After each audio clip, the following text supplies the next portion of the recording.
अस्सलाम वालेकुम नाज़रीन। आज हम एक और अच्छी आदत के बारे में देखेंगे और वो ये है कि हम लेन देन के जो मामलात होते हैं तो उसमें धोखा देने से इज्तनाब करें, और जो चीज़ भी हम बेच रहे हों तो बिल्कुल सच बात और सच्ची बात करें। उसके अलावा झूठ और धोखाधड़ी इससे इज्तनाब करें, क्योंकि धोखा अगर हम देते हैं, कोई बात जो है वो हकीकत के बरक्स हम बयान करते हैं, किसी चीज़ का ऐब छुपाते हैं, तो इस पर बहुत ज़्यादा सख्त जो है वईदें भी आई हैं। और इस हवाले से ये भी आया है कि उस सौदे में से अल्लाह ताला जो है वो बरकत उठा देते हैं। इस हवाले से एक रिवायत में आता है, नबी करीम सल्लल्लाहु अलैहि वसल्लम ने फरमाया, जो आदमी धोखेबाजी करे वो मुझसे नहीं।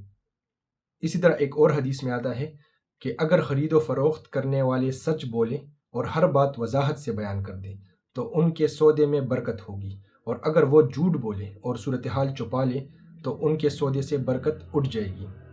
एक और हदीस में आता है कि जिस शख्स ने ऐब वाली चीज़ किसी के हाथ फरोख्त की और ख़रीदार को वो ऐब नहीं बताया तो उस पर फरिश्ते लानत करते रहते हैं। अब आपने देखा कि जो बंदा कोई चीज़ बेचता है और बेचते वक्त उस चीज़ में ऐब मौजूद हो, और ये बंदा जानते बूझते जो है वो उस ऐब को बयान ना करे, तो इस बंदे पर जो है तो फरिश्ते लानत करते रहते हैं। तो अल्लाह ताला हम सबको इन बातों पर अमल करने की तौफीक अता फरमाए। अस्सलामु अलैकुम वरहमतुल्लाहि वबरकातुहू।